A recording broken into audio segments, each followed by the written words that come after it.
श्रीहरी विष्णू भक्तांनो, प्रत्येकाच्या जीवनामध्ये कधी ना कधी दुःख, संकट आणि समस्या या वादळासारख्या येत असतात. अडचणींचा महाडोंगर उभा राहतो. पैशाची, धनाची चिंता सतावू लागते. मार्ग दिसत नाही, प्रश्न सुटत नाहीत आणि कुणी मदतही करत नाही. अशा या कठीण काळामध्ये मनाचा धीर सुटतो, माणूस हतबल होतो. पण श्रीहरी भक्तांनो, एकच काम करा, फक्त तुमच्यातील आत्मविश्वास आणि धीर मात्र सोडू नका. कारण प्रत्येक प्रश्नाला हे उत्तर असते. त्याचप्रमाणे प्रत्येक अडचणीवर देखील उपाय असतो.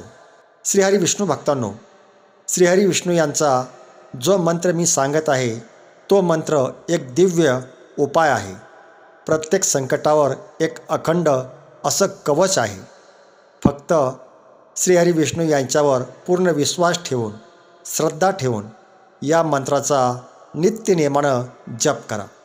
कारण हा मंत्र मुळातच धन, पैसा, ऐश्वर्य, यश, संपत्ती आणि इच्छापूर्ती पूर्ण करणारा आहे. आणि धनसंपत्ती आली की बाकी अडचणी, समस्या आपोआप दूर होत असतात. हा मंत्र थेट भगवान विष्णूंचे स्वरूप असलेल्या वासुदेव यांना समर्पित आहे. हा मंत्र अत्यंत शक्तिशाली आणि दिव्य असा महामंत्र आहे. श्रीहरी विष्णू भक्तांनो, भगवान विष्णूंची कृपा प्राप्त होण्यासाठी फक्त श्रद्धा आणि परिपूर्ण भक्तीची गरज असते. आणि जेव्हा हा महामंत्र एकादशीच्या परमपवित्र आणि शुभ दिनी जपला जातो, ऐकला जातो, तेव्हा या मंत्राची शक्ती कित्येक पटीने वाढत असते. कारण एकादशीचा दिवस हा श्रीहरी विष्णू यांच्या विशेष पूजेचा आणि कृपा प्राप्त करून घेण्याचा दिवस आहे. श्रीहरी विष्णू भक्तांनो, या पवित्र दिवशी श्रद्धेने उच्चारलेला हा महामंत्र साक्षात विष्णू आणि माता लक्ष्मीच्या शक्तीचा संगम आहे.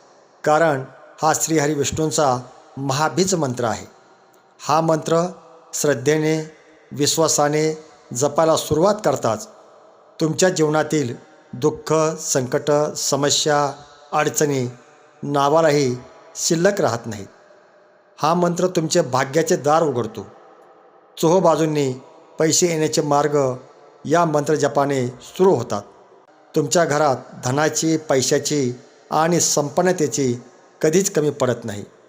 एकादशीच्या दिवशी जोही भक्त या मंत्राचा श्रद्धेने जप करतो, त्या भक्तावर श्रीहरी विष्णू प्रसन्न होऊन त्याच्या सर्व मनोकामना पूर्ण करतात.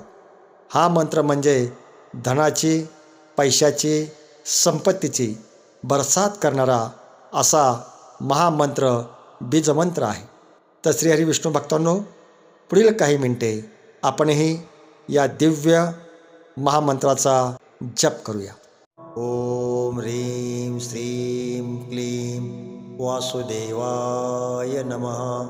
ओम ह्रीं श्रीं क्लीं वासुदेवाय नमः.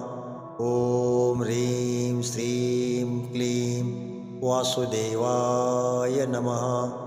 ओम ह्रीं श्रीं क्लीं वासुदेवाय नमः.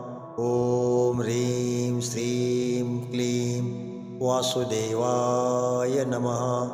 ओम ह्रीं श्रीं क्लीं वासुदेवाय नमः. ओम ह्रीं श्रीं क्लीं वासुदेवाय नमः. ओम ह्रीं श्रीं क्लीं वासुदेवाय नमः.